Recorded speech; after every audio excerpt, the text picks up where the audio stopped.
Welcome to the Nitty Gritty podcast. We have two really shy people on today. This is really exciting. You know, I don't. Is that how do you say your last name? Once. I want to say Once, but that's like the Spanish speaker in me. I was like, let me hear it. Your initial would Inky. be No, Beyonce. Ence. Beyonce. Ence. Ence. I should have known that. Stupid Spanish. I went on my mission. It's just ruined everything. Man, missions do ruin everything. Yeah.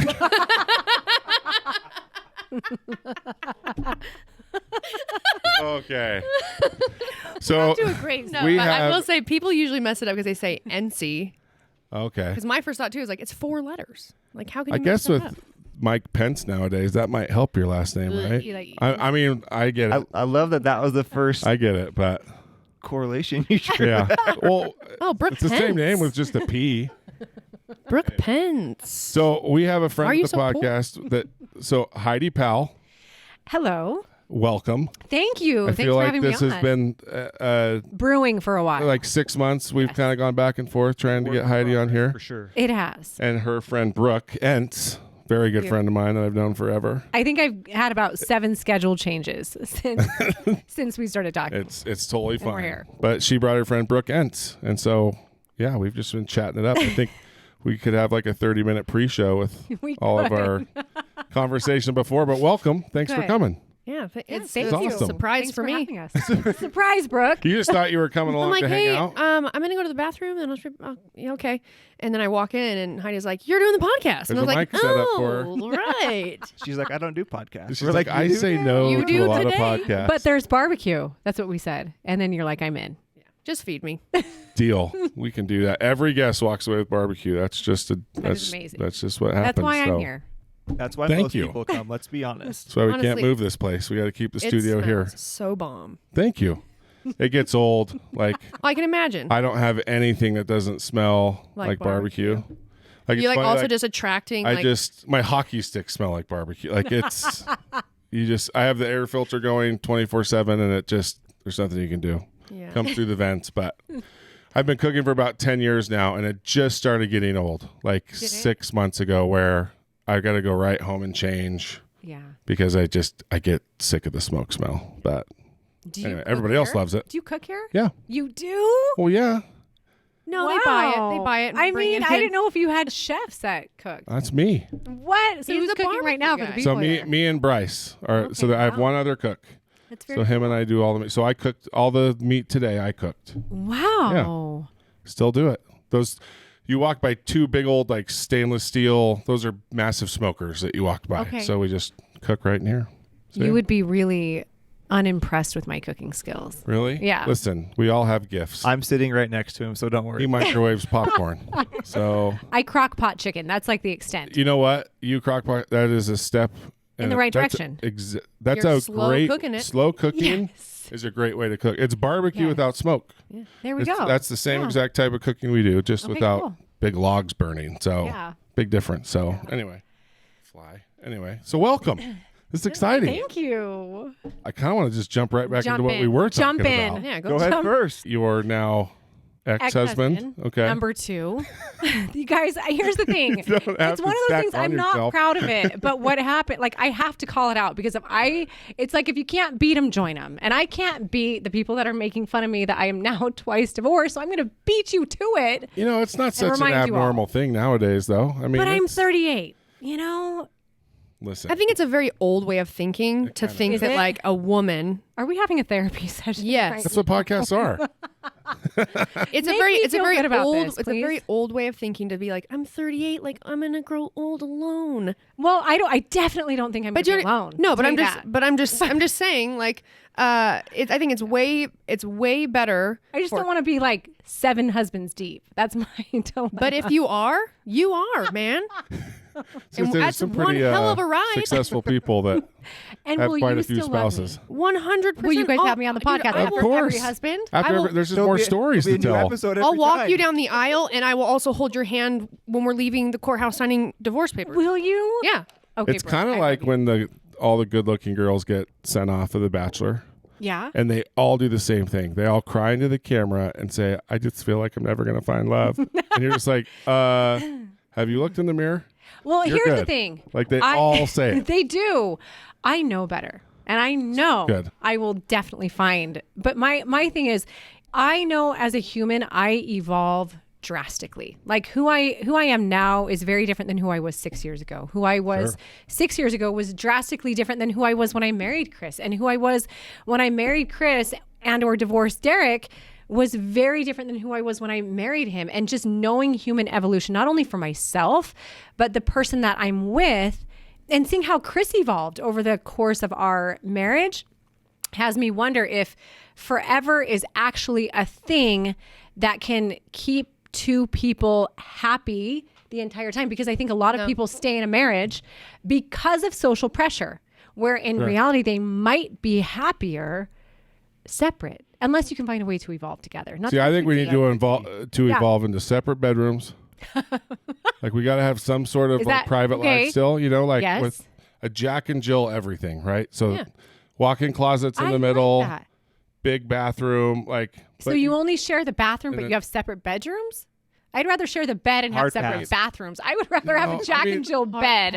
I just feel like it's Hard good to have pass. a little bit of independence. So not I- when I say bathroom, if you got enough room in the Jack and Jill to have your own closets, like you're gonna have kind of your own. What if you bathroom have spot. enough room in the Jack and Jill to have two toilets? Because I don't want Well, a of man course. using my toilet. Exactly. And two sinks. So essentially it's two separate suites that connect. Right, with just an adjoining hall. Like it's like a secret tunnel to go back and forth. Yeah. But no, and I think it's funny what you said because people don't think about this when they get married. We all do. I mean, kids change you. Hopefully everyone Work changes. Everybody is going to change. Who It's you- inevitable. Yeah, who you I mean, realize hopefully. you can Yes. become. The people that like fair to be point. like, I'm the same person I was when you married me. It's like, I know. Yeah, that's That's the problem. the problem, man. We hope they evolve, right, and mature. That's a good point. I mean, mean, my not everybody grows. My parents have been they're still married. They've been married. Let's see, how old is my brother? They've been married 40 years, over 40 years, and they have a better relationship now Do they? and just like the last 5 years than they had my entire upbringing. And And that's awesome. and a big thing was like I'm the baby, so when I moved away to school, it was very hard for my mom. She had to relearn how to be alone with my dad again, because when you have kids, and it makes a lot of sense why you would end up putting off your personal needs, because it's very easy to, when you have, and if you have a family of like four, there's four in my family, and we all did tons of extracurricular where they could really push aside their problems because they were so busy That's so common. working full time. They both owned their own businesses, and their kids all were doing a Driving million kids to things. sports and Yeah. And so, and my mom always is like, we had a phone call the other day, and her and my sister were on the phone, and we were talking about, her as a grandma, or things that she now just being self-aware and vulnerable and being willing to not get upset when she chooses to bring light to the way things were, how she used to respond, or her old communication patterns, or things like that. And now she feels more confident of being able to, I guess, be judgmental in a positive sense of her actions in the past,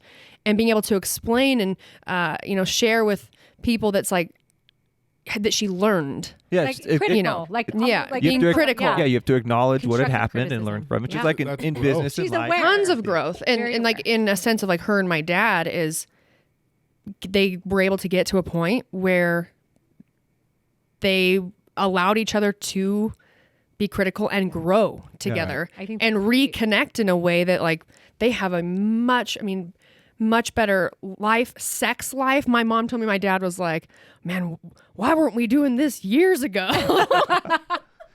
See, But it's important though, like Yeah. with my wife and I, because I think you have to, like, along the way, you have to set aside, and you have to, like, so for example, like my wife and I, we go on a date every Friday night, like Yeah. no questions asked, because you have to continually date that person and fall in love with who you are and where you're at. Like I need to fall in love with her as newlywed, as a mother of 1, Yeah. 2, 3, 4, kids get older, because all these different life stages, different things happen, right? Like when the kids were younger, she's like, someone's always dragging on. When you Yep. got a bunch of little kids, Yeah. they're just always hanging. And so now we can date differently because our youngest is now 4. And so you can do things differently now. And so I totally agree. But I think if you put in the effort, I think it's totally possible to evolve and grow together. Mm-hmm. Yeah. I think that's interesting. And the whole dating thing that you just talked about is something. So Chris and I actually never planned on getting married ever, because I had just come out of a marriage. Like I was newly divorced. I met Chris within the year after my divorce was final. And we didn't date for a while. I kind of worked with him, and I was like trying to fix him because I'm a fixer, and he had lived out of his car. Oh, you're a girl. I am. Yeah. And he had like a painkiller addiction. There were all these things I was fixing, and he had a massive dream, and he was authentic, and I thought I could fix him. And we did so much together, and a bond grew from that. Like I was trying to get him to love me through what I would dump into his vision. And I remember him saying like, oh, no girl will ever be an exception. I'll never marry anyone. And I'm like, oh, he doesn't know me. Like I will get him to marry me. And I did. Challenge. It's actually a really smooth move on his part. That's what it was like. But like a card trick, I know. It is. It's here in a car. and we do. You need to tonight. Yeah, I will. Tonight. I think on the podcast we'll say that. We'll talk about that in the intro. But no, I mean, Let's talk about it. I think it's awesome to talk about, because you have a much healthier way of talking about your divorces than most people I've met. Divorces. Right? Plural. I'm sorry. But it's true. Yeah, it's true. And it's okay. I'm proud. You got a smile on your face. I do. And the reality is I am so lucky that I truly, Brooke knows them all my ex-husbands. I know all of them. And All my exes live in Texas. That's the song that keeps happening in my head right now. I actually have 2 men who, and it's been really rough. And I mean, it's been hard to get, and with Derek, I had to be very consistent after our divorce in a lot of ways that were comfortable and a lot that were really uncomfortable until he felt good around me. And same with Chris. It's nice. It was nice going through a divorce with Chris in a place where I have already been through it, and I know what stuff triggers me, and I know what to stay away from. I know money doesn't matter. At the end of the day, I don't remember what plates I got when Derek and I divorced. I don't remember who got the couch. Your first time through a divorce, the napkins matter. And so I had to be like, well, it's like Chris, this competition, right? Like, no, yes. I'm going to win this. Yeah, and it was great to have Derek, because I can't talk sense into Chris, but to have Derek say, Chris, you're not going to remember any of this. Derek and Chris are very good friends. So were they friends before? Just through, they're very respectful to each other. They're great to each other. I guess they have to kind of have a relationship with the kids and everything while you were married with Chris. Okay. But the divorce actually has brought the 2 of them closer and me and Derek closer. Gotcha. How long did it take for you and Derek to get to that healthy spot? Amicable? Yeah. So when Derek and I divorced, it was very... I mean, I don't think it was until after. So Chris and I had been married. Chris and I started the show. Well, we worked. We started the show. We got married. We had cash. So it was in 2013. I remember I have memories of it still being really hard with me and Derek. And by hard, it was hard for Derek to accept the new normal. And I mean, I don't think anybody wants their wife to leave and then suddenly meet a guy within the next year and go start a freaking TV show on ABC and her life explodes. Like that wouldn't be comfortable for anyone. You know what I'm saying? And I think I'm super sensitive to that. Derek and I have talked about it, which is why I feel more than okay saying it on here. It's hard when your heart's broken, and like I definitely hurt him by knowing that I was holding him back and he was holding me back, and me being the one to kind of part us. Now here we are, and we're both in a place where we both see that it was the best thing for both of us. But yeah, it was probably not until 2015. So 6.5, 7 years after Derek and I divorced, that we were good friends. And then we've had ups and downs since. Like we've had times where, we're not good. And I do feel like over the past year and a half, he and I have come to a place where it's so brother sister like that there's honestly there's nothing I don't think that could happen that could actually, we get mad at each other, but it's like, I'll never disown my brothers. I'll never. And he is like one of them. He's great. It took time. It took time and patience and understanding and unconditional love on both sides. Well, it's healthy because you still have the kids that you have to co-parent, right? And Yeah. kinda, you still have to communicate with each other and Totally. make sure they're taken care of. So Yeah. I'm sure they're grateful that you guys are friends. They are. And I like Maddox and Mars, who now have been through, those are my kids with Derek.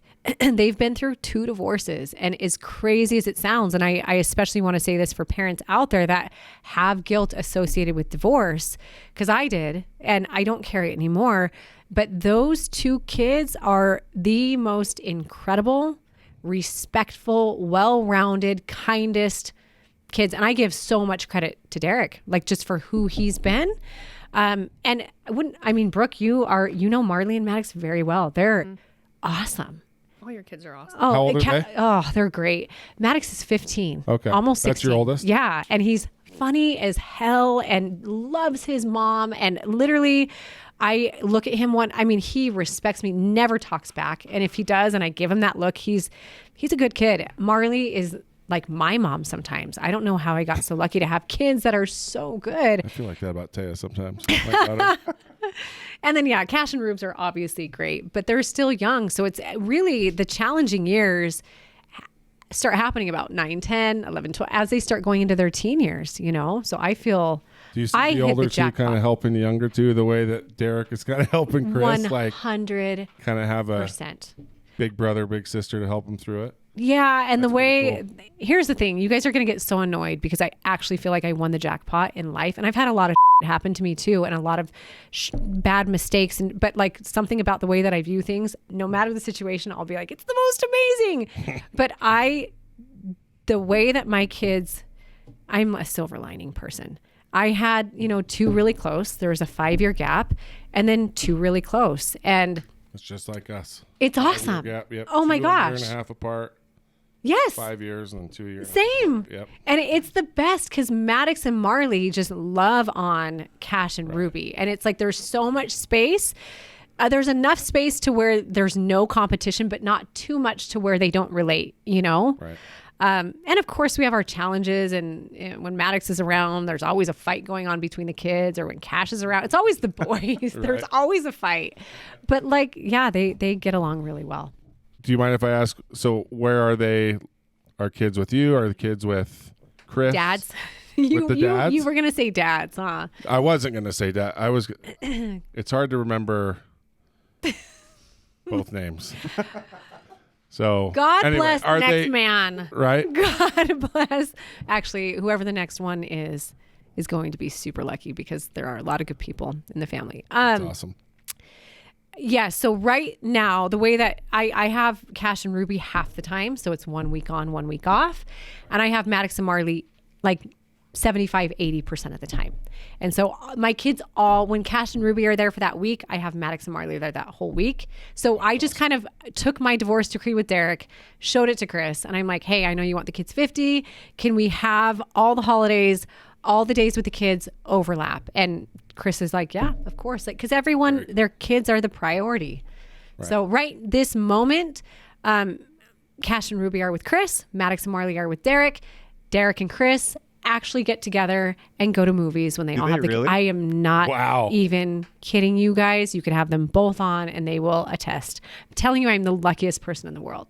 That's pretty cool. That's really neat. It's not like they both are good enough men to where they can put their egos and their pride aside and just care about the kids. It's awesome. Kids can do that. That's for sure. I know. Right? Yeah. Yeah, I like it.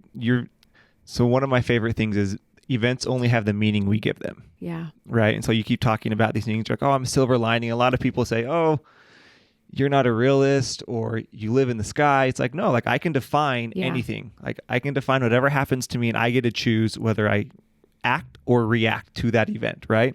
Completely and so all agree. you're doing is you're just choosing to act and move forward as opposed to react to the circumstances or to what's happening to you. I agree. And I will say as optimistic as I am in life, I am very much a realist. Like, I mean, again, anyone that knows me knows I am. And I have my days where I'm like I'll have one every few weeks where I like nothing. It doesn't matter what I look at. Like everything is half empty, so I am human just like everybody else.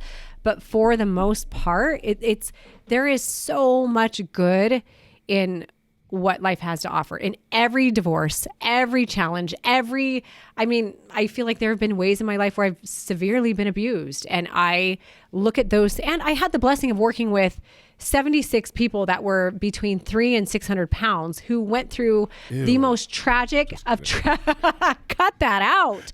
For the listeners thinking I'm insensitive, I'm about 375, so But you I'm allowed carry to say your that. weight well. Oh, wow. You do. Nobody ever says that. That's a good one. Thank you.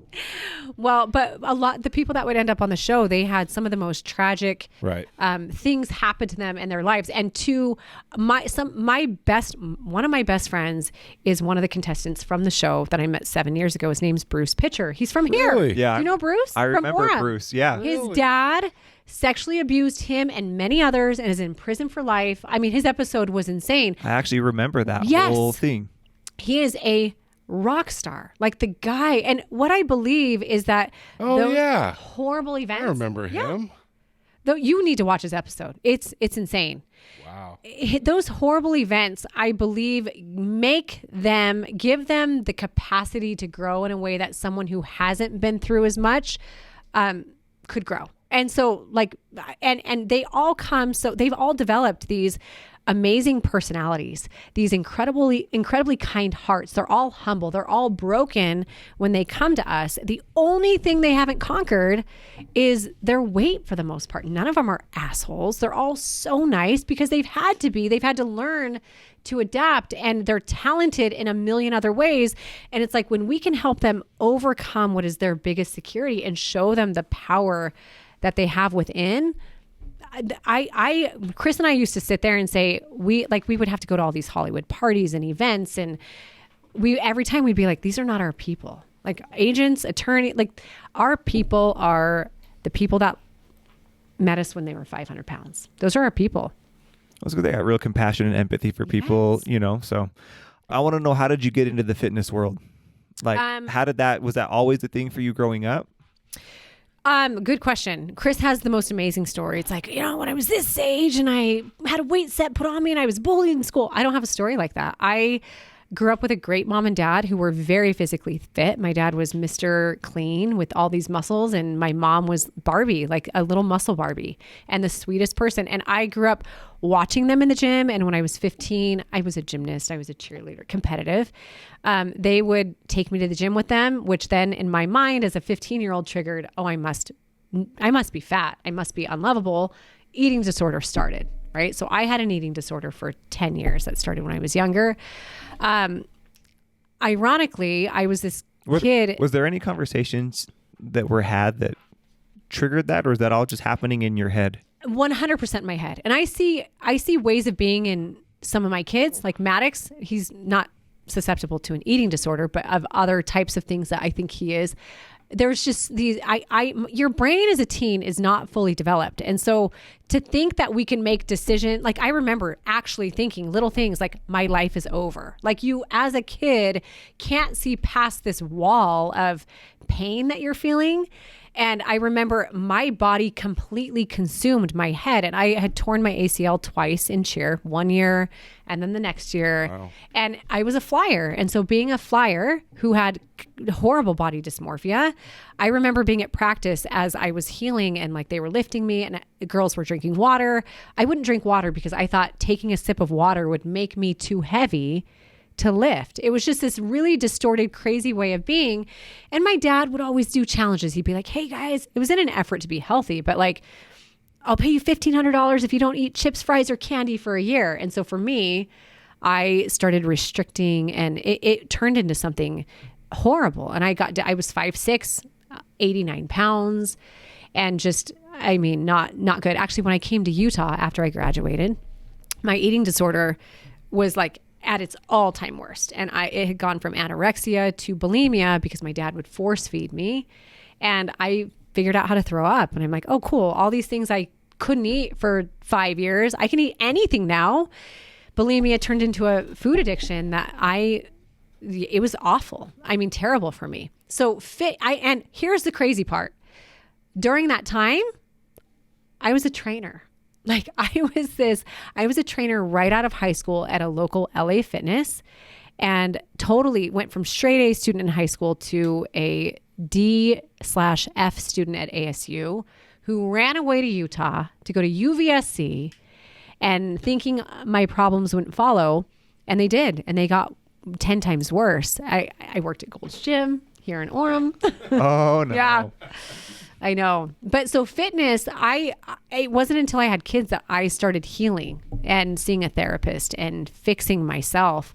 I like how you preface this whole thing with, I don't really have a cool story like this. Well, to get into fitness, I'm like, wait, what? That's an awesome story. Oh, well, thank you. Here's the thing. Chris actually got me back into it. So I was in mortgages and I did fix and flips. I'm a business person at heart. Like, I love business. I love creating opportunities for people. I loved back in the day, like helping people get into a home that, number one, I bought at auction and made it amazing for them. And number two, they never thought they could qualify for a loan and I got them a loan. So I did that for actually a couple years into when Chris and I were dating. And on the side, just because I knew business, I helped him strip down his businesses and fix them. And then we created the show together. And I was literally an assistant, not an assistant. We keep talking. Yeah. I don't think we've mentioned the show title, just so people, because they know the show. It's Extreme Weight Loss, right? Yeah. Good so job. just in case everybody, we keep referencing the show. They're like, what is is this show? I don't think we've mentioned the title yet. So anyway. Yeah. You were the host, the co-host with your husband, Chris. Yeah. He started and I was literally just his protector. I was his manager and I would make sure, because he was easily taken advantage of. And I am a little more of a pit bull than he is. And he couldn't and a fixer, and he couldn't handle a lot of the stress. So season 1 was his support until like 6 months in. He's like, I can't do 8 people at once. I've only really helped one person lose all this weight. So I started I got my training certificate again. And I had my own eating disorder / addiction. And my dad I had a family that had addiction issues, alcohol, drugs, all that kind of stuff. And Chris's approach was very diet and exercise and physiological. Like, hey, so when calories in, calories out, let me teach you how your body works. Where I'm like, no one really cares about that. But I understood if you didn't love people unconditionally, like someone needs to be able to come to me and say, I binged, and they need to hear me say thank you. Like, thank you for telling me. You're not a lost cause. I don't care if you binge 10 days in a row. I don't care if you have 50,000 times. I already dropped the first one. Yeah, a while ago. She's the bad influence with the F word. No, I don't think it's a bad influence. You're just really comfortable. I don't judge you at all. That's what it is. You're I'm not a judged here. That is for sure. Yes, no, it's true. And so it just, our approaches worked really well together. And so I would always take the problem children, like the ones that they were trying to kick off the show. I started in an Arizona house 6 months into our 6-year run on the show, and they would ship people to me and they would first couple seasons, they lived in my house with my kids, and I would take them to the track every morning with my Contestants kids. lived in your house? I was pregnant. So there are episodes in season 1 and 2. Every episode that I was in, I was either pregnant or I had just had a baby. Every one of them. But yeah, and the producers loved what they were seeing, and they loved that it made change, because Chris had a full-time job just traveling around to be on camera in all the locations, because it was a show that took place across the U.S. Right. And he needed an actual trainer that understood him, that I had his back. There's not another person that cared as much about what he was building and about what he was building it for, which was our family, than me.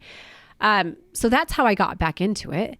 And yeah, season 3, they had me on more. Season 4 and 5, I was officially a co-host. Season 6, we started filming and I got canceled in the middle before it aired, but like it was, so yeah, that's how I got into fitness. Long story long. So like, that's how I got into it. When did you start to recognize your unhealthy relationship with fitness and food and diet and health?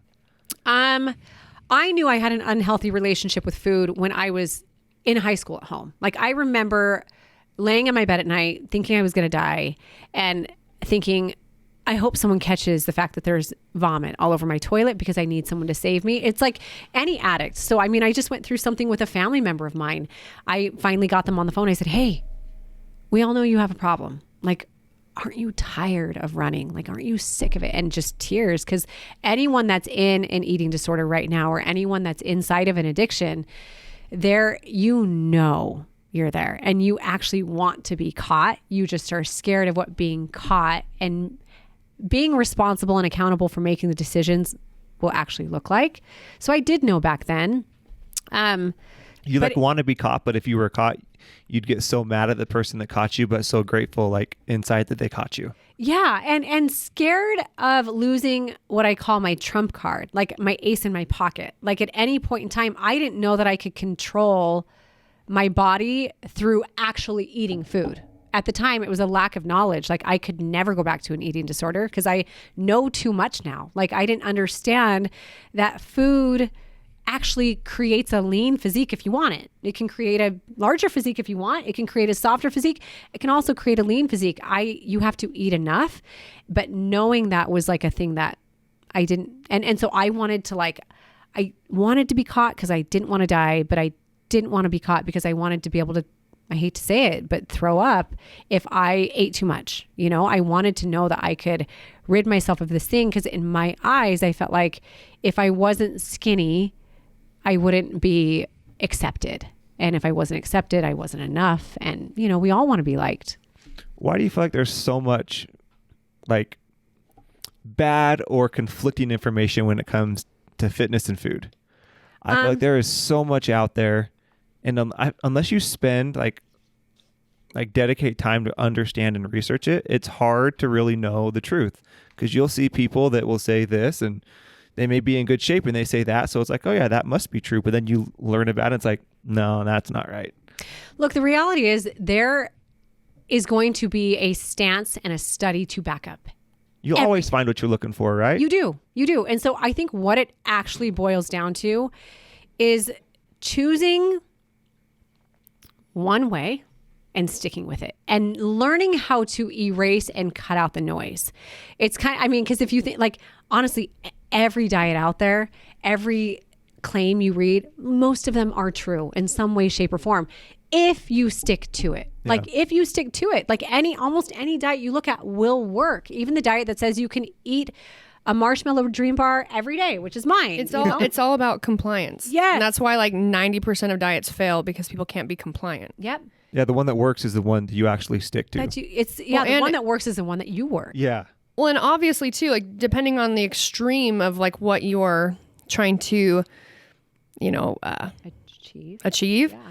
You might have to be a little more extreme with your diet. And so a lot of people, I think the most important thing is like, you have to work on relationship with food, but also just understand the basics of what you need and why you need it and learning how to fuel yourself that way versus so you can maintain because that's where a lot of diets and, all these like, all the like different drink things you do, like what's it called? The juice cleanses. Yeah, like cleanses. Yeah. I mean, and a lot of it comes from, I would say even from personal experience is sometimes if you don't have the knowledge, then you have like this need, or it's almost like very stressful to feel like you are out of control. Yeah. Because you don't know what to do. So what you start doing is you start just looking for whatever is going to tell you is like going to work the best and the fastest and like whatever is the most like the new fad. Yes. And that's a problem. And a lot of that is because people want it now. And especially even like this day and age, it's like, we want it today. Right. Yeah. And the truth is to create a situation, just to create a body that can maintain a physique and function the way that you want it to. It cannot happen overnight. It cannot happen in a few months. It is months. It is years of being super consistent, and you have to play the long game. And the people that don't want to do that, they're going to be bouncing up and down. They're going to be constantly searching for something new. And that's why you constantly have new things coming up in the market, because there's a market for people in supplements and in protein and in new diets, because enough people will constantly be jumping from one thing to the other thing to the other thing. There's no kind of magic looking for that magic thing. pill, right? Yeah. I mean, I wish there was something. I wish there was, but there's just not. It's just hard work and being committed for a long period of time. Well, I think it's also being realistic on what you want out of it, right? Like, are you wanting to be, Brooke's a world famous CrossFit athlete, right? Do I want that? It's like, genuinely, I don't want that. Like, that's not what I want my fitness goals to be. I want to be able to get down and wrestle with my kids. I want to be able to, do those types of things. And so training and food, I think you kind of have to find what fits for you, and to your point about like what results are you wanting, and kind of work backwards almost from there. Yeah, you decide, what are my non-negotiables? Yeah. Like, what do I want? Okay. Realistically, what's it going to take me to get there? Whew, a lot of stuff. Well, what are some of the non-negotiables? Like, this is like when you're working with someone for the first time. They might have a lot of non-negotiables in the beginning, especially if they're someone who has a lot of bad relationship with food, that you have to then be like, okay, that they need to cut all that stuff out if they really they're going to get from point A to point B, right? But what you might want to do is like, let's tackle one thing at a time. Yes. So you help people change the way they think about things. They might have emotional connections with food that they don't even realize, and you have to be sensitive to that, but you help them, understand, like, this is what you want. Okay, this is going to take a long time. What are the things, like, what's it going to take for you to get there? And celebrate the progress in that journey. Yep. And it's one thing at a time. Mm-hmm. It's working on one thing at a time. It's getting rid of one thing out of their diet at a time. And then what starts to happen is they can start to feel like they're in the driver's seat. Because people that are, and this is personal experience too, but like, it feels so bad, definitely for me and Heidi, because we're active controllers. But it's like scary. It's a scary idea or feeling when you're like, you feel like you don't know what to do. Yeah. And with something as simple as food, right? Like really, you can think about like, okay, like food, protein, fat, carb, and it's simple, but it's terrifying because food acts as, that right there is like a medicine, and when you want something so bad, you want to lose 100 pounds, you want a goal that's going to take a long time, and it can feel so far away. It's very easy to get discouraged when you look at it and you're like, oh man, that's so far away. And so if you can do like little victories, we can have things we look forward to along the way. And instead of allowing that person as a coach to really focus on the big picture, that's your job as a coach. And that's why it's so important for people when they're doing it for the first time or doing it on their own to work with someone that can take that stress off of them.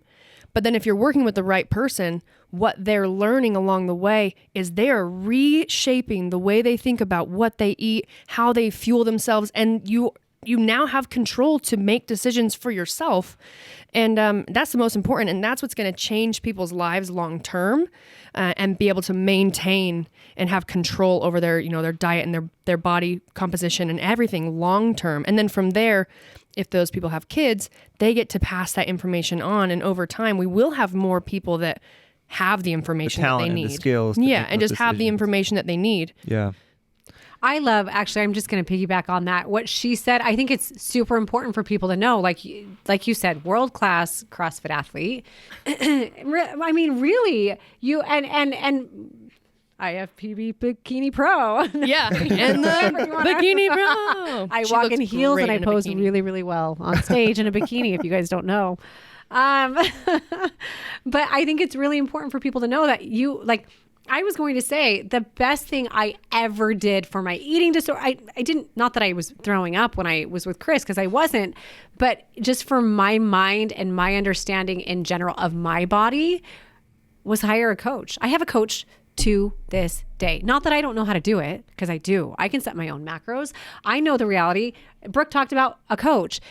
To have somebody who is not myself look at, again, I can They're not answer all the questions. emotionally attached to it. They're not. Like when I look in the mirror, like Brooke and I worked out this morning, and we can look in the mirror and we can pick ourselves apart all day. We're human. If I do not have somebody that is not my husband telling me, you're on track, get out of your head, or, okay, you know what, you're right. Like, let's increase your carbs like you're suggesting, or whatever it is.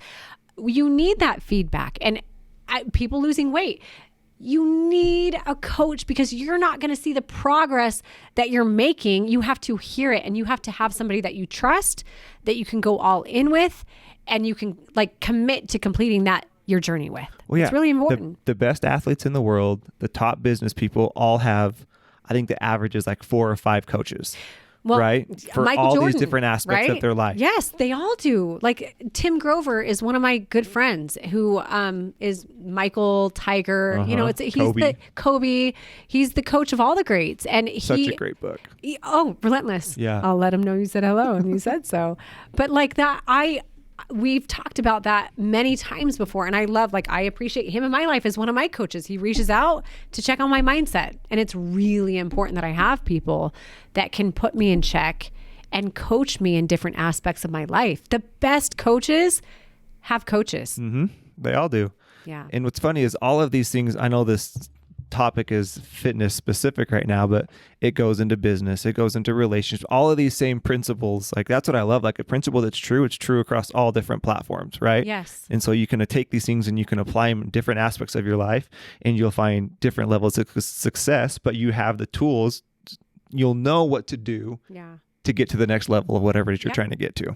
Yep, I So, agree. I was looking up this book. That sounded like a good book. I Have haven't you not read it? I haven't. Oh, it's Relentless? fascinating. Yeah. It is fascinating, and I will say it's fascinating, and you'll either love it or you'll be rubbed the wrong way by it, because there's the whole thing inside of there, and I think it's how you take it. But The Cleaners. and talking about how the cleaners have a dark side, and it talks about embracing the dark side to become your best. But I think it's all in how you take it. It's not saying, hey, if you have a dark side and you are an alcoholic, go drink all the alcohol so you can go be your best. No, it's saying understand that we all have a driving force inside of us that drives us to want and crave these things.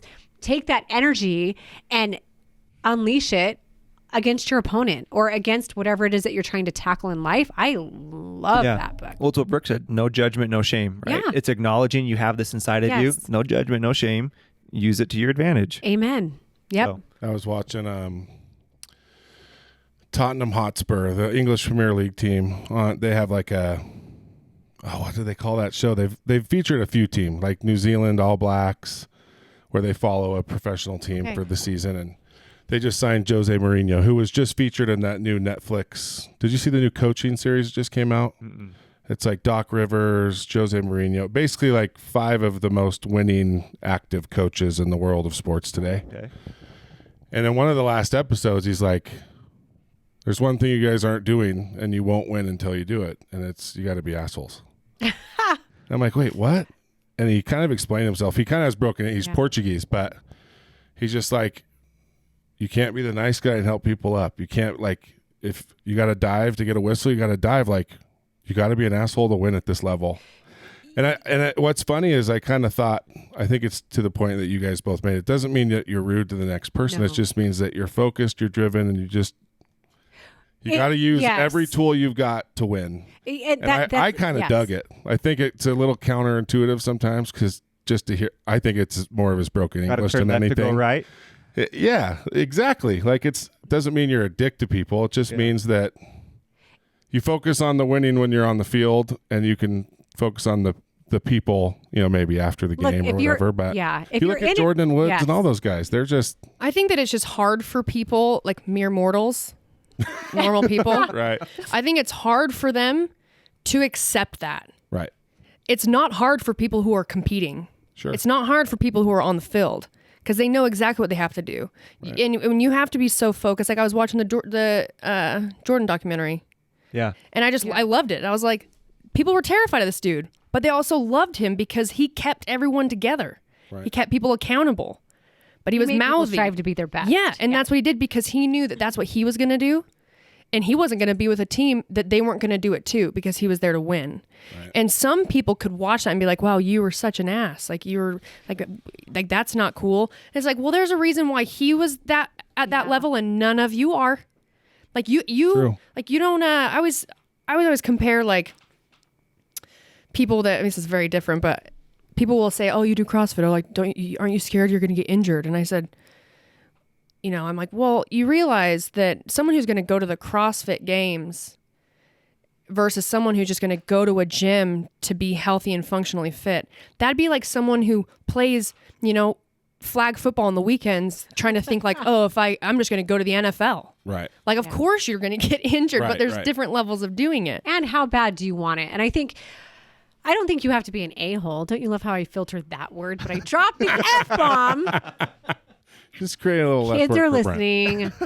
I don't think you have to be an a-hole to do that. But I know what you're saying. I think it's the only thing, because naturally I actually have a really hard time beating other people. Sounds really weird. I am somebody who feels bad and wants everybody to feel on the same level. I'm the same way. Yeah. And so the idea of going out there and being like, I'm going to be ruthless and do that's not innate in me at all. Right. But I did, in order to it took me 2.5 years to get my pro card. It sounds, I feel funny talking about it because I'm like, to get in a bikini and put on heels. But it took a lot of work, I mean, it was my life for 2.5 years. And I mean, especially for somebody that dealt with an what eating you do. disorder. Right. And it actually, like body image issues. And that'd be really hard. No one would believe you without hearing the story that being in a bikini competition healed it did your eating disorder. But right? you have to know too that it happened. Like when I got into the sport, I knew I wasn't going to do it without a coach. So I found who I believed and who I was told was the best of the best coach. And like, he really was, and he is, and he's great. And I trusted him wholeheartedly. And I love the first thing he said is, you need to put on 20 pounds. I'm like, amazing. Like, he's actually going to help me with this body dysmorphia that no one knows that I still have. And I'm going to put on weight. I was 105 pounds when I literally was just telling Brooke, I touched 130 pounds on a scale, and I loved it, So to have gone through this journey and competed and gotten my pro card and feel like I am at my best physical self ever, and that even when I'm soft, I know I have the knowledge to get to wherever I want. My body is like a playground now that I can. That sounds bad. Keep going with it, though. Keep running with it. You're not dropping swear words, but lots of people like the sexual innuendos. Oh my God. My body is a wonderland. My face is turning red right now. I can feel it. Gosh. This is a common It's a thing science with her. experiment. Awesome. But the part that kind of popped out to me about you talking about your coach, you kind of mentioned something earlier too that I thought was interesting.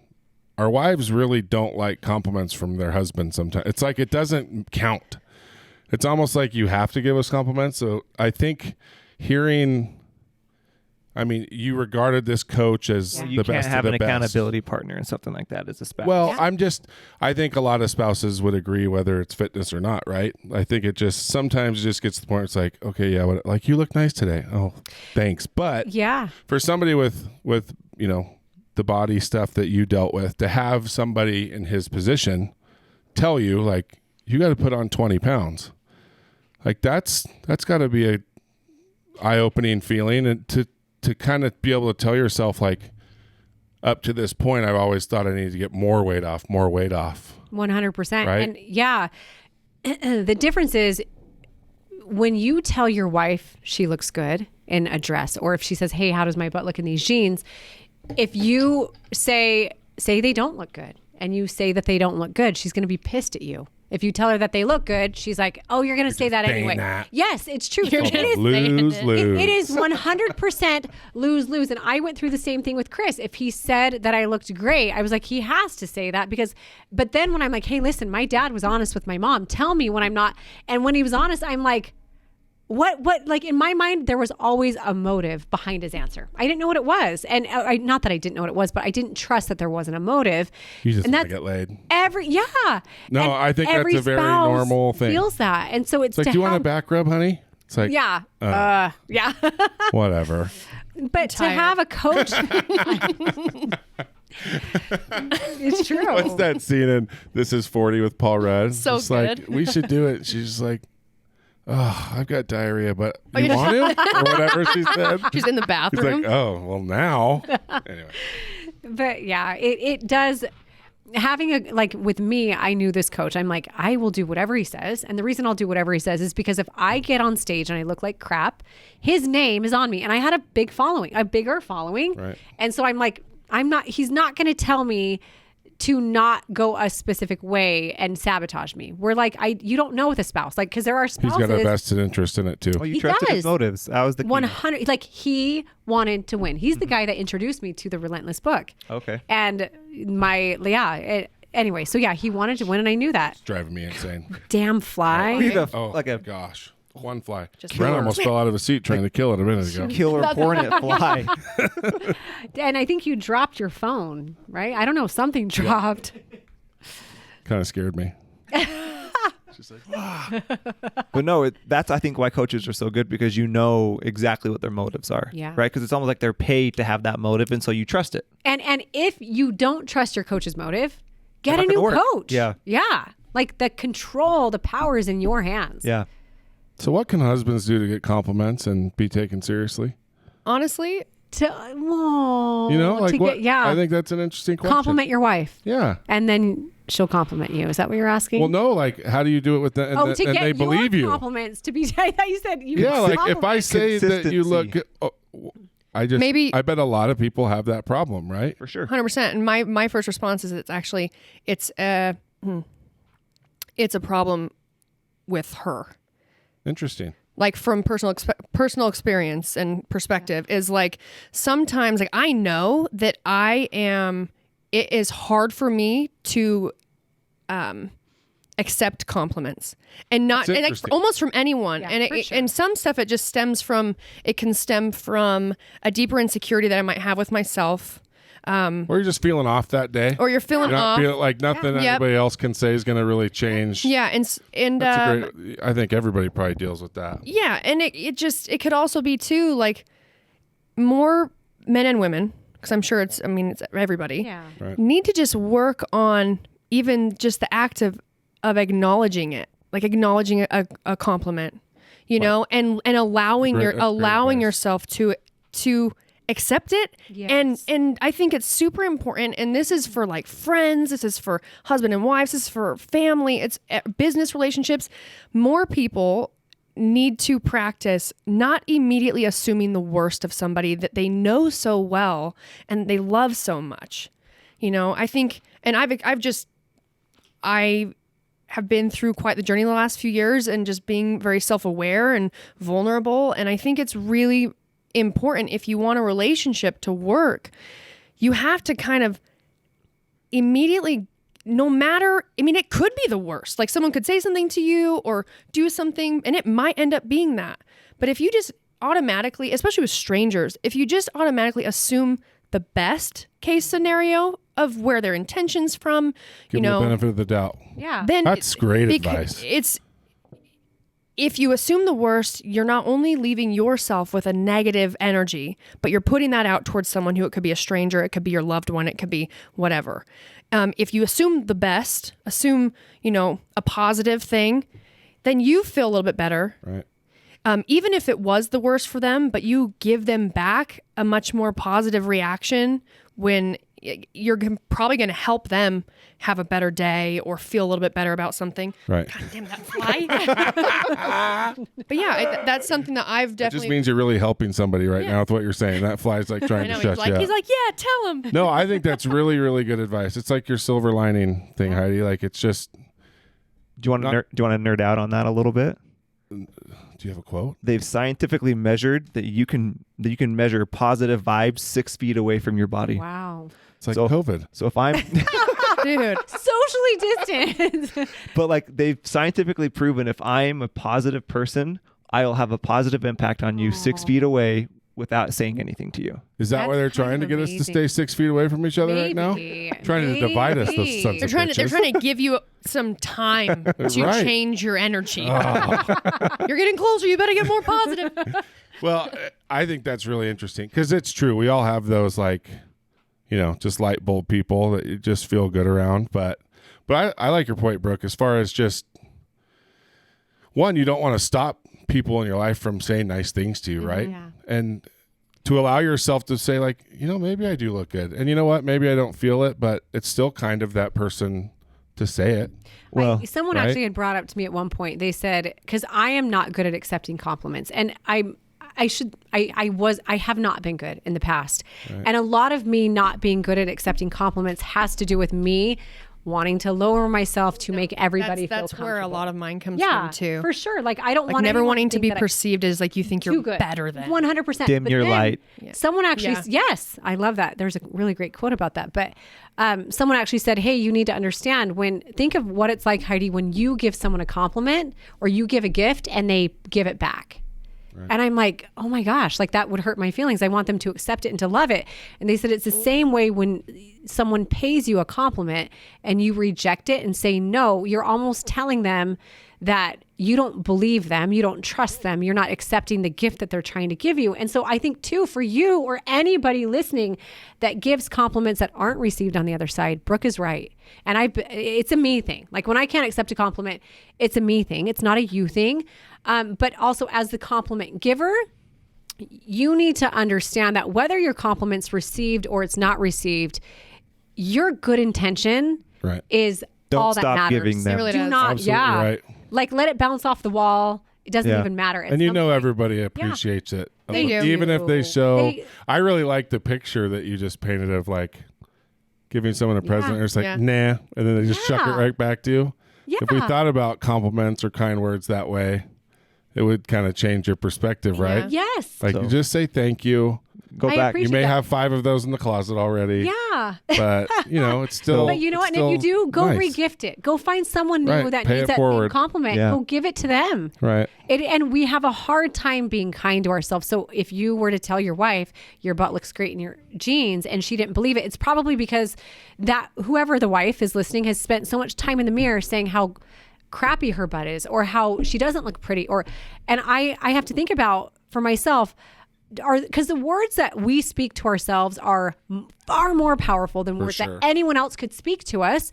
So are we speaking to ourselves? Are we saying things to ourselves that we would say to our 10-year-old? No. Am I speaking to myself, Heidi, as I would speak to my daughter, Marley, who is 13? No. And if the answer is no, if I would not look in the mirror, like if I look in the mirror and I say, gosh, you look like today, would I tell my daughter she looks like no?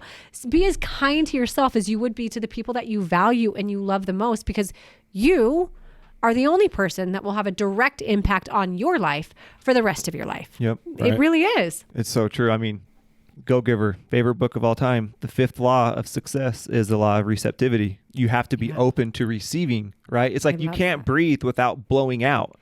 It's impossible to just breathe in. Yeah. Or blow out, whatever. Right. God. Yep. I got it. Yeah. You can't. Both. But I mean, that's my favorite thing is when like people, you'll walk up to, oh, your house looks good. Oh, it looks so bad. Oh, this food tastes really good. Oh, it's I'm like, not. I'm like, just say thank you. Just say thank you. Right. And they're like, I'm like, I don't care. Say thank you. They gave you a compliment. Say thank you. Right. Absolutely. It's just getting in the habit of just, okay, thanks. That was good. Accepting. I like the whole I think- don't rob someone of their opportunity to give. Yeah. Right. I think what helps too, like I actively, when I go places, like anywhere, grocery store, I'm shopping, if I will give compliments to complete strangers. Like if I see a girl and I'm like, damn, she has such a great butt. Yeah. I'm like, hey, your butt looks really great. And I do that. I love that. And if I think of a positive thing about someone I don't know, the grocery store, something, I will just share it because it's like, That's awesome. it's as people get more comfortable with giving, and I think it can also help them be more comfortable with receiving. Mm-hmm. And like talking about just like positive energy, you're trying to don't assume the worst. If I've had instances with like friends that were like I thought were like my just bestest friends, and things like over time and the way that I am with like just having sort of habits that kept me in friendships that were not good for me. Yeah. I finally came to where I'm like, you know what? If you have one of your best friends and that person is assuming the worst of you without even giving you a chance to just be like, have a conversation. Like maybe they thought like you didn't text them. So they start assuming that it was because you didn't want to hang out with them and you don't really like them that much or whatever. Right. And it's like, if you're so close, and this is just like in real close personal relationships, it's like, expect the worst. just assume assume the best. And even with like strangers or someone who cut you off at a stoplight, or, you know, maybe you're at the DMV on social media, you know, you know, and it's like I really do try to, and obviously sometimes I give in to just being pissed, but I really do try to, when something happens that feels like it kind of disrupts your flow, you just got to think like, just assume something that like that, assume that it has nothing to do with you. Right. That's hard. That's hard for people. It is hard. It is funny how people very close to you will still go somewhere dark like that. Just like if you forget, I get it a lot because I'm horrible with my phone. Same. I'm horrible with my phone. I get that a lot too. And people get so mad. Like they think I don't care. They think you don't love me. They think that's what they think, right? And it's like, no, I just didn't take enough Adderall today. Like I just forgot. But I mean, it really affects some people. But I'm like, why can't you just think of how, like, if I'm with you, we're having fun, everything's great. Like, think of me in that situation. Don't think that, or maybe there's 100 other people that text me today and I'm cooking or whatever else. But we do have a tendency, I think it's pretty normal. Yeah. Most of us have a tendency to just like, what's wrong with me? What did I do? Are they mad, or they're dicks, or, you know, whatever else. But I think that people that, I mean, not everybody, because some people that are super successful are probably dicks, you know? Oh, for sure. Definitely. I feel like good humans, I'm pointing at both of you. But not you guys. I got left out. Okay. I didn't want to rip this jacket out. It's not mine. That's how big my back is. she had. But like, I think that my delts in this jacket. I'm sorry. It says a lot about your character when that's your reaction, right? It's like, well, I'm doing my best here. I got a lot of stuff going on. I'm trying to do it. And I'm trying to make you happy, and I'm trying to make you feel comfortable, all the while trying to keep doing the stuff I'm doing so I can keep being successful. But also, hey, while I'm doing all this, let me try and make sure you're happy. Let me try and make sure you're happy. And it's very exhausting. And that's why too, it's like, you have to, I think it's important to be humble and be willing to, you know, pay attention to that. But at a certain point, you have to not care. People just people come and go. For sure. They and do. Some advice that my dad gave me years ago. And it was one of the first moments that I really had dealt with this. Like, basically, I have, you know, people pulling you in a million directions. And it's like everyone needs something from you. You have sponsors, you have friends, like you're getting some fame. So now friends want to be right there. And so now they're pulling on you, and you got sponsors pulling on you, and all these people pulling on you. And then you just start to feel like, wow, I can't do enough. Like, I'm trying so hard to keep doing the things I'm supposed to, but I just keep coming up short with the way you make me feel, as if it's like you want more of my time and I don't have more of my time. And my dad stopped me and he said, babe, he said, more people, that's what they're going to want. They're just going to want more of you, and there's only so much of you that you can give. And that's just the reality. You cannot make everybody happy.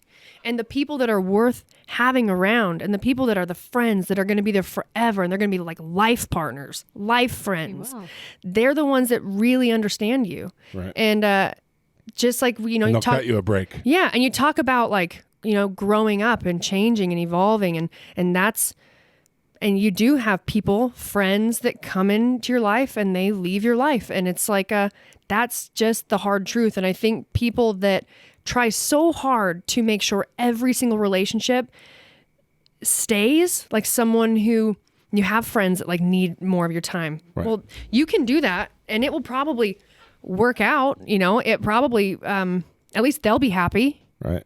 You know, you can make all them happy, but if you're on a path somewhere, if you're on a path for success in something or greatness and whatever that is for you, you only have so much time in a day. You only have so many years. So if you spend a bunch of time trying to make sure everyone else feels like they're being pulled along, you're losing the amount of energy you need to like keep pushing Right. forward.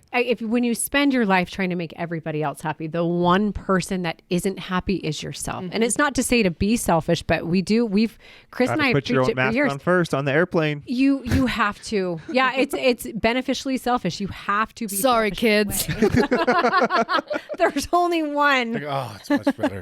Okay, here you go. But it is really true. And that is a hard thing for me. Like if I look at my phone right now, I mean, I don't even. That gives me anxiety. Like, That's why I'm also this is terrible just with since it texting started, back, because right? sometimes I look at it. Started. Right. Oh, And I have 502 unread text messages. And I have. Hold on. I mean, Say that number again. 502. And it is very stressful for me. But I've had to get to the point, and I have people that literally get mad at me. So I understand. But I have to, at some point, one point in my life, I had to just say, Kate, you know what? Like, I have to prioritize my life. What are my priorities? Number one, I hate to say it, but I've learned, especially through this divorce, my priority number one is myself. And it's been Chris for 13 years.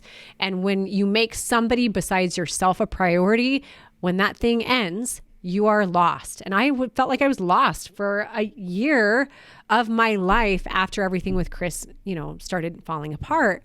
And so priority number one is my kids or myself. Priority number two, it has to be my kids. Like no man, no career, no vision, no nothing can come before my kids. And then after that, I can start filling in the blanks and doing that. I hate to say it, but my 502 text messages are maybe 10th on my list, maybe 100. Like they're not Probably not that high because I don't see not. that number going down. They're not. But there are things inside of. I will prioritize what texts I open because there are certain initiatives that have impact on people that are a priority, like my employees, my businesses, my kids. So those things are a priority. I don't have a lot of hangout friends, and the hangout friends that I have are people that are striving for the same kind of thing in life that I am. And I appreciate people that are go-getters. I appreciate that Brooke and I might not talk for weeks and she loves me all the same. Isn't that the best? You don't have to stress like I didn't call her back last week. She's going to be mad, and she just gets it because she's there. And I think because I'm the same way. Right. Yeah. Exactly. Dude, like Gina, like if I'm traveling, I remember when I was in Europe filming Wonder Woman, I have no a big thing. deal. I have a NBD. For the most part, I'm someone who, wherever I am, whoever I'm with, like you get all my energy. And I am not good at like being here, being genuine with you, having a real conversation while also like maintaining multiple conversations like in my phone. Yeah. And that's why I'm not there. I'm here. And I remember when I was over there, that would happen. My day was so full of like so much new stuff and people. And there were some people that were my friends that aren't anymore that would take things so personally. And but Gina, my best friend, she just knows me so well. And she also knew that if she just wanted to check on me, she would text me and she would just say, like if she really needed to talk to me, she would text me and then she would text me again and say, hey, I really need to talk to you. Or if all she was doing, if she texted me and I didn't respond, but she just wanted to make sure I was okay, she would text me and say, hey, just checking in. If you could just let me know that everything's okay and you're doing good. And it's because for me, I get exhausted of a conversation before I even have it. Like people that want to do small talk. Amen. Dude, and that's a problem. Why you say no to podcasts, most of them. No, Totally right. Listen, I like podcasts. It's more like your schedule becomes so full and so busy that when you're not, it's like you kind of just you want it to be unplanned and just you want it to be able to like be whatever. This was perfect. It is. Right. I didn't put it in my schedule. I just showed up and I was like, hey, I'm doing it. But yeah, it's just having text messages. I used to be where if it pops up, I have a really hard time not taking care of it, like right away. Right. And I'm getting a lot better at being when I'm training at the gym, I'll just be like, not worth me ruining my training session. Just put it down, check it after. Sometimes though, I'll open a text and I wish you could mark it as unread. I do too. because You and me both. sometimes I'll open it and be like, The new not in update, like you kind of can. Not important. There's really. a new update that Yeah. does that? Wait, So, what? So you can pin the top 10 text messages to the top now. It's just Oh wow. Well, I don't- amazing. it just I want released to mark like it 2 unread. days ago. I don't want to pin anything to the top. I don't want to. I mean, it's better than nothing though, Yeah. because Oh, that's yeah. true. Because you open something up, you read it, and then you finish your training session Yes. like you were talking about, and then 30 other people text you Yeah. on I top, know. I know. and you just forget. Yeah. Or you are in the middle of cooking Right, and it's this long process and your phone's going off low and slow cooking. low and slow. And you open it and it's like, hey, how are you? And you're like, not today, buddy. Right, I got my gloves on. Because you're like, this person like really Right. just is like wants to say, hey, how are you? And if you're me, I'm thinking, I don't have time. wow, I don't want to do small talk. I don't do small talk. Like I just don't have time for it. Like I don't want Right. to do this slow back and forth where you know the person is like waiting for your text reply. And Are you scared to sometimes open it and then see the little dots? Yeah. Like, Yeah. I can't open I it that way because I don't want them to know. You can that I turn looked that at it. off. Ow. I know. you can turn that off.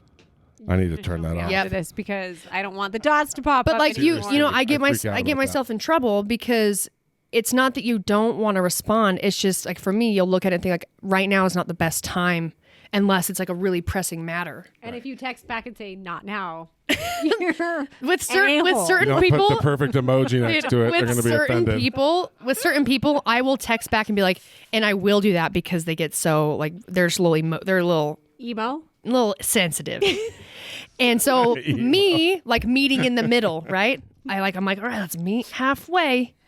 You're a little too sensitive a lot of the time, but I will understand you, and you're going to understand me when I text you and say, hey, I'm in the middle of this thing right now. I haven't had a chance to read your whole text, but I will read it later and I'll respond like properly. See, you know what I have to do? I do that. And then I say, can you send me a text right now so there's a blue dot by your name? I actually do that. Because if there's not a blue dot, even if there is, there's a 50-50 chance that I'm going to see it. But like if there's not one, I'm definitely not going to see I it. have a few friends that are they just know that I probably read it and forgot, Yeah. and they're just cool with it. And That's then, like great. 2 days later, they'll just be like, "Hey," They'll shoot you a text. they'll do again. the little like double tap, like question mark thing, or Yes. just like a little Reminder. push. smile, like even a little heart on it. Yes. Just so it pops up on my phone again, like, Yes. oh. Yeah. And I right. always am Yep. so much more like receptive to them do it.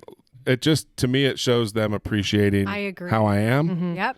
And so you're almost more likely to get a text back at Where- that moment then there's because the- I'm so grateful. Yeah. And so anyway, And then there's the people that are like, hello. yeah. And I'm like, if anyone's listening and you ever text me a hello, I'm gonna after do I it don't to you. reply, like 3 L's. I will Hello? never, I will never. What about a reply to it. GIF? The hello GIF? Because there's some pretty funny ones. Gifts are amazing. Just send That's something different. funny and If you'll you get make me laugh, Amen. I am good. Gifts are the best. But if I know you're pissed, and you're asking hello. Devin texts me sometimes, and there's been times where she's trying to get a hold of me, and I'm in the middle. My assistant, she's like the most amazing. She's more than that. She's like, without her, I'd have no control of most things that I'm doing. But she'll text me, and she'll be like, "Hey, if you need help, send smoke signals." And like I laugh because it's like she knows I'm busy, but she just Right. wanted to be like, hey, just let me know if you need anything. It's just a blanket statement, like show that she's thinking about you. It's like the small talk people. Like if you just want to check, just say, "Hey, hope things are going great today." Yeah, Like there's no Don't ask the expectation of a reply, totally. and that stuff means a lot because it just shows that they care about one, either how you are or how busy you are or whatever's going on. And so the whole cell phone, it's so much stress. I know. You know, it's funny. I was thinking about cell phones with you too, Heidi, talking about, can you imagine being, you dealing with some of the body images as a teenager, like Yeah. girls now, like, I don't know. I how. know. What social media? Just social media, phones, like, I mean, people are already mean and hard on themselves, I but know. then you add that, all that element. stuff. Ugh. I think I would have been. tools, right? Yeah, right. I would have been a train wreck if that. I mean, I already was, but add that to it. Yeah, I mean that's why depression rates and suicide rates are so high these days. And I am the mom. I am the mom that does not. I've never let my kids have cell phones. Now, the dads have gotten their kids cell phones, but it is my thing where I'm like, no. And Cash and Ruby, when they come to my house, I tell Chris they're going up in the cabinet. If you want the kids, you have to call me because I don't want Cash and Ruby getting caught on YouTube. And the comparison game starts so young. Exactly. Yeah. Derek just let Marley get Instagram, which stresses me out. And he has 45 minutes of screen time, which I still don't love because I know how I am. I'm only on social media because of work. I didn't have a Facebook before I was on the show. I don't even know how to work Facebook today. So I don't spend a lot of time on other people. And when I do, I am a different, more depressed human. And I don't want this is me at 38, where I understand that there's life beyond a cell phone. Kids don't. It's like when I was saying in high school, I didn't think there was life beyond that problem that I had right there. Right. Well, and the issue is because they're seeing that there is. Yeah. You know what I mean? Yeah. And it's because as a society, we've created that. Adults have created the business for kids. I know. Like for teens and like now TikTok. it's all about the kids. I'm saying that's like, where the money's at. Yeah. But like for TikTok and things like that, like they didn't create that business. They're not paying each other. We're a little bitter at TikTok. Well, I'm kidding. Well, we're not bitter. We're not bitter. I have a hard time. They're just much more wanted. No, I'll tell you exactly what it is. Than we are. No, this is 100% what it is. We're just not feeling good about ourselves compared to 14. No, that's not even it. It's this. I have it took me a long time to be okay with the term influencer. Right. Yeah. Okay. Because I didn't like it. Because I felt like there was negative connotation around it. Because there is. Yeah. Because there are people that are influencers that they have no reason. They have done nothing that gives them positive influence. Like, what positive role are you playing for someone, for women, for kids, for, someone in your sport, for whatever, for a business, besides how you look in next to nothing clothing? And if anything, I know you're this tiny percent of people, and now we have epidemic of percentages of kids, killing themselves because of that. And what do? We talk about it as the government or the world, and we talk about it, but no one does anything about it. Want to know why? Because money. Oh, for sure. And it's sad, really. Yep. And it's more so like I have nothing against like TikTok and TikTokers. I just always question like why. You know what I mean? Like, what's the point? No, not that, but just like how are they somebody? Like, what are you bringing to the table? Yes. Like, how are you making the world a better place? But that's what I mean, and it could be people of all ages, not just like what our typical TikToker looks like in our head when we think TikTok. Right. It's all kinds, but it's just one, I think it's very cool when new things come up, and it gives people a new platform for them to create success and like create their own way and their own road of whatever it is that they're going to do. But I think that in this specific, in social media in general, it's definitely creating this idea that for kids, and this is like, I have nieces and nephews, and like my nephew's in high school, it's pretty common for kids of that age right now to think like, I don't have to do good in school. That's it. I just got to go viral, man. Exactly. And it's like, famous. You definitely could go viral, but the chances of you doing that, very low. And even people don't realize, even when something goes it's viral, a lot of work. The work and your ability to monetize, even now. Like, I can't imagine you guys like running your accounts, like the amount of work, like that's something that I've been appreciative of because of the podcast. I run mine. That's why it really hasn't grown. Me too. I mean, I've grown very organically. Yeah. And I question all the time. I'm like, man, should I be doing something different? Oh, I guess I could, many things. You could TikTok. But I have never made my social media, my Instagram, I have never made it a business. Yeah. There's nothing about my Instagram besides me posting for, like, if we launch something new for Enswear. All I'm doing is informing people. They can take that however they want. But there are ways. There's ways with the way it looks, the way you post things and what you're doing that you can make science it behind it for sure. Yes. And I don't know that science. Yeah. I really don't. And I wish I did. But then you don't, because if you knew it, it would consume. Well, your if mind. here's what I wish. That's the other thing. I wouldn't want to do it myself. I'd pay someone to do it. Yeah.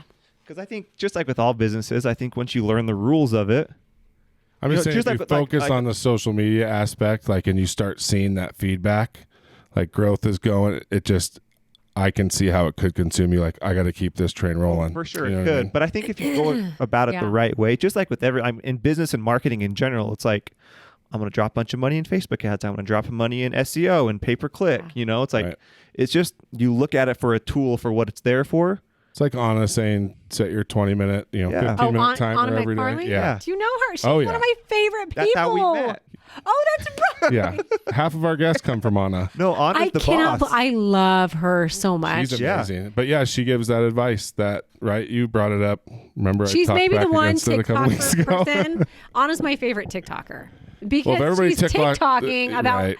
how to TikTok and not let it consume your life. Like Right. she gives good advice. I love what she does. Yeah. I think that some people are just more cut out for it than others. For sure. And a lot of it will come down to like, well, what kind of life do you want to have? Because everyone can have a life however they want. Yep. And It's like certain what- people like me, it's like I cannot. Couple reasons. I cannot constantly film and document myself with my phone. Oh, I it's the can't. hardest thing for me to do. And more than that, I am so sensitive to. I have friends that are way more popular than me, and my family, and like my mom and my dad that I never get to see, and I would never. I'm so sensitive to like if I'm there, I never want anyone that I really care about to ever feel like that's what I got to do all the time. Right. Yeah. And that I'm Care about or it. friends that have a lot of popularity, unless it's like a common thing where we're doing this together because we both need to like work on some stuff. But some people you would never want to show up and be like, hey, look who I'm with. Yeah. It's true. And because I have friends that don't have a big a following as like me and Heidi do, that there is a feeling that when they're around, it's because they're trying to gain from you, and it's not a good feeling because you want, the more don't clout think we you get, as the ever- kids say. Right. I don't It all think kinda we comes posted back to more what's story natural, right? for like a couple, like a year and a half after we met. Oh, no, we I don't didn't. think there was a picture taken. No. Like we were friends without a photo, a video, anything. Every time you'd come to Arizona, it Yeah. was like, This is and the third door. what's Right. that mean? That's Yeah, what's another, that? It's another favorite book that we talk about. But all I the mean, you time. make a biggest list of reason I books? want- What's for me, that? will you make a list Yeah. of your favorite Uh-huh. books? The two You- we've mentioned are the first two you should read. For You- sure. The Go-Giver Go and the Giver Third and the Door. Third Door. Well, shiz. What's the third door? It's so good. Tell it me. good? That's Like why I we just, started the podcast. Really? Yeah. But it talks about, what is it, fan or a peer, or you can't be a fan and a peer at the same time. And it is true. Like, you hang out around people. With my job, I've hung out around some pretty cool people. And yeah, they're always on the defense because everybody's just using them to promote. So, like, I make it a point whenever I'm with somebody that has like higher status than me, my phone's in my pocket. Yeah. Like, I'm not posting, I'm not bragging. Like, No. it is about the relationship. I agree. And then that could come later, but it, Well, and some people it comes really natural to them as well. Right. Right. Like that's part of who they are.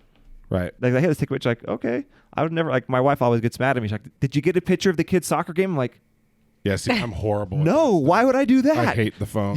She's like, because to get a picture of him, I'm like, oh, crap. No. It's almost easier in the camcorder Yeah. days, right? It's Yeah. there for the Seriously. reading, It was. right? It's we always true. make jokes like when my buddy Sonny, we were in Brazil, and we're in the car and we're driving. We're on this long drive. I was doing a retreat, a fitness retreat out there. And every time he'd take a photo on his phone, he goes, there's a photo I'm never going to look at again. There's a photo so I'm never true. going to look at again. And I'm like, it's true, man. Yeah. But you still take them. That You still do it. Look at It's the principle. You do Y'all it just for need the to just carry in the case. little wind-up disposables. Like, you only have 24. Dude, that's Like, if true. you're going to take the picture, Don't make waste it it. Make worth it matter. You Don't got to pay to waste- process it. Like, that was much easier back then. You didn't waste your pictures. Yeah. But yeah, no, you're totally right. And phones are really, it's totally changed everything. Yeah.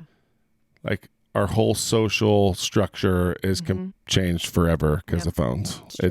It's really crazy. Like, the We extra can't stress. change it, so No. we have to adapt. Right. And Learn how to Anna use is them. good at saying that. Yeah. Yep. It's here to stay. It's not going anywhere. So let's figure out how to use them responsibly. That's I right. do not have children. I have a dog. You do. And I don't even know if I want children. You But have if mine. I You have mine. possibly did, I think you'd You be know. a pretty awesome mom. You should probably people have tell children. me that, and I'm like, that terrifies me. No, You're one of those people that so acts tough, good. but you're just a sweetheart. I am a total softie. Yeah, you are. I always say I'm Which is definitely awesome. a lover, not a fighter, but Right. I will go to bat Well, for right, people that I love. Like, I'm very, very protective. for sure. But I also am someone who's like, oh yeah, and then I'd get up to be like, deal with some nonsense, thinking I'm gonna like, be be really all tough. tough, and then I'm just, and then my first reaction is like, all right, let's just talk about it. We can fix this. We can solve it. Oh, we That's can't. totally Okay, bye.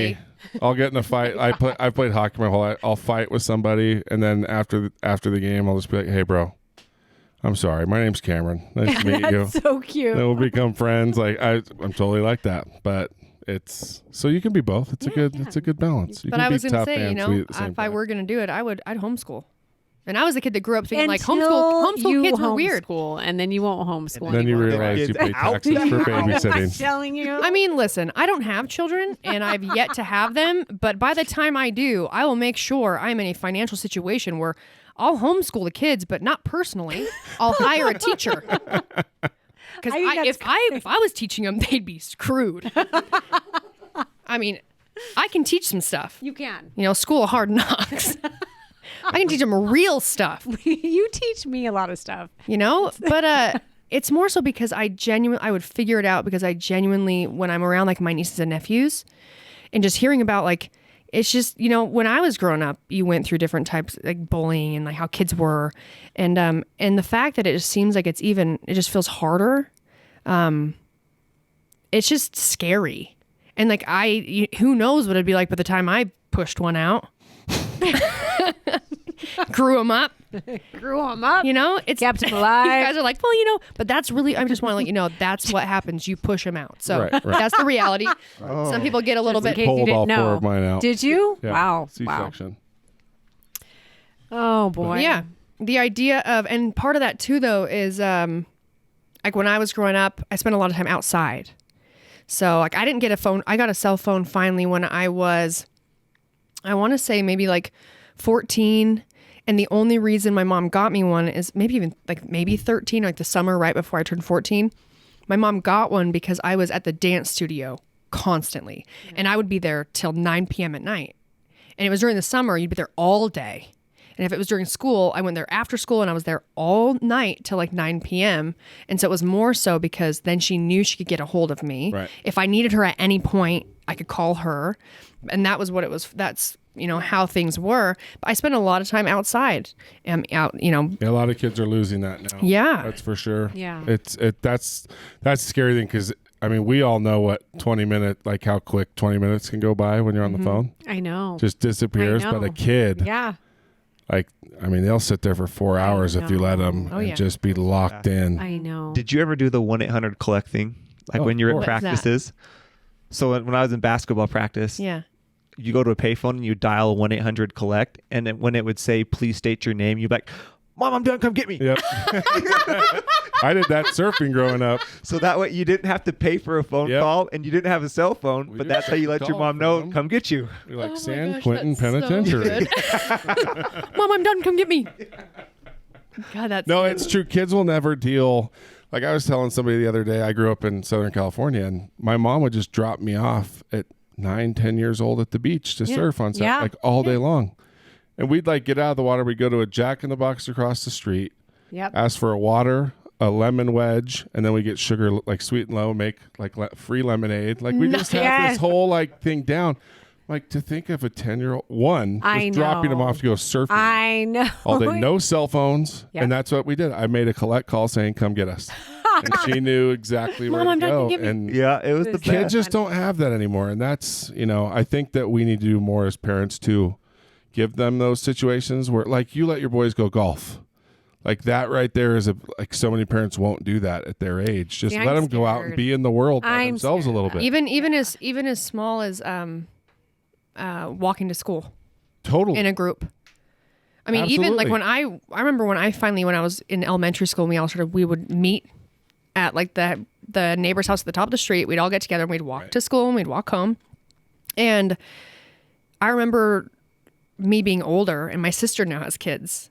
and them talking about them riding their bikes to school. And I was like, you can't let them do that. Isn't that so funny? We all Like, think what? everyone's going to get kidnapped, right? Yeah. Well, it's and then like- you hear, I mean, there's all the stuff on the news about the, There's you so know, much. See, and all that stuff trade was and- there. We just didn't. Was it? Yes, we we just didn't know about it. That's it. Like, think about it. We have access See- to every bad story worldwide I at know. our That's fingertips. only thing See, here's here. the thing though. And that's all we hear because I get fear scared sells. because my kids are in the public eye a little bit. Yeah. And that And that's does different, worry me. for sure. And that's very different. Yeah.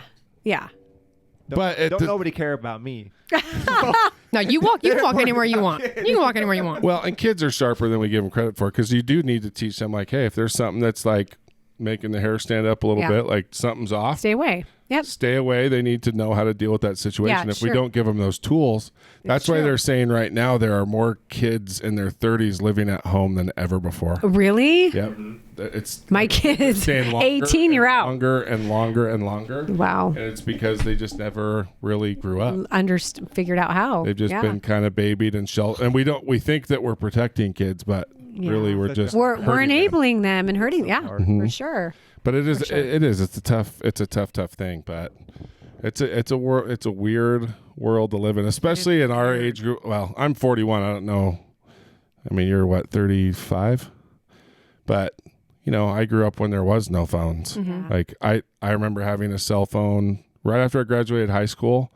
My dad's like, chuck this in your glove box, and unless like you don't open it or you don't call me, unless you get in a rollover accident. Charged Yeah, by 'cause the it- minute. Yeah, it was like Charged the by big the like. It was like 50 cents a minute or something crazy. I remember that back Yeah, then. and then I went on a mission, and then all of a sudden I got home. I'll never forget it. I came home with a blown out knee, Oh. and I'm on like a golf cart in the Dallas airport, and this dude behind me is just like, "Hey, what's up?" And I turn around, I'm like, "Oh, nothing, man. How are you?"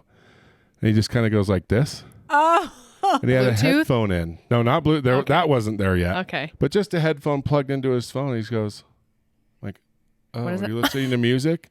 And then he lifts up his phone. It's this tiny little like Nokia. I'm like, "Is that a phone?" He goes, "Oh, because I'm in Chile. Like I don't know what's Yeah. going on." Anyway, it was Black just magic of an iPod. dude, it was, well, that's the thing, and that didn't even exist yet, but all of a sudden, like I leave for Chile, I come back, and the whole world is Wow. changed. And I'm so grateful I grew up without Yes. that crap. Me too. Like I really am. Like it, I don't So know how am I. kids do it. So it is hard in our age group because even you guys, like, you're 38, so we're pretty Yeah, close, good right? job. And so Did I tell you that, or did you Google it? no, you mentioned it a few minutes ago, but I mean, you remember the I difference. do. But I even remember that big time. How old are you, Brooke? 31. 31. So I mean, when you were little, it still wasn't like every kid had a phone yet. No, No. no You one know? did. No one did. Exactly. And you know what's happening? I was referencing this for myself, but now it just makes sense that it's turning into something that all the kids that are growing up in this, they're in the middle of it. But there's this invisible race of like social media. You know, it's like there's this invisible race that you're in, and you need to do more, and you don't quite know what more is, but you always feel like you're behind. Yeah. And you're less than everyone else around you.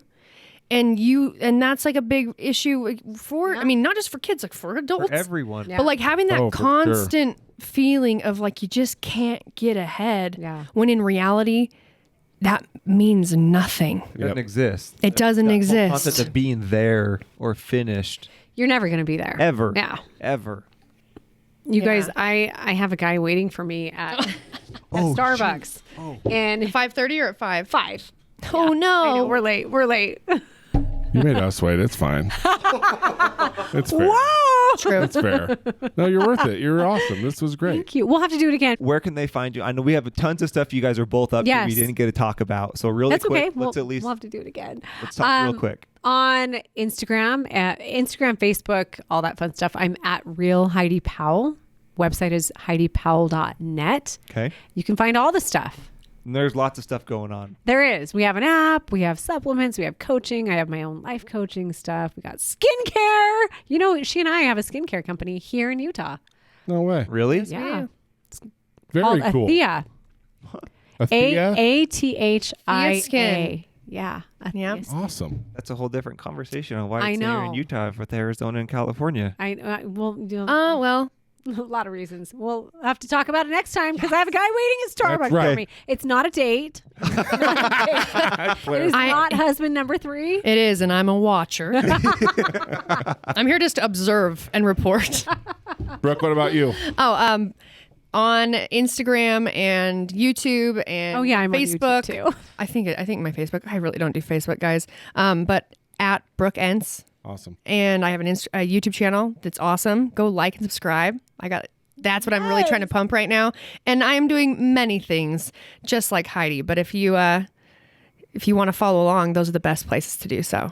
So I'll be following. You guys are a riot. Thank I you hope guys you for really coming do on. come back. yeah. We'll Thank you have for really thank you for High just giving me five. that push to sit in this chair. Actually, All we right. should have them go check out we just posted a YouTube video together. Oh, We'll link it. My channel. We'll It's link on it. Heidi Powell channel. Done. yeah, check And out Heidi's Brooke- YouTube too. Brooke she's hilarious. She brings me out of my shell. That's for sure. Awesome. All right, let's get you barbecue and Starbucks. All right, Come on. let's do it.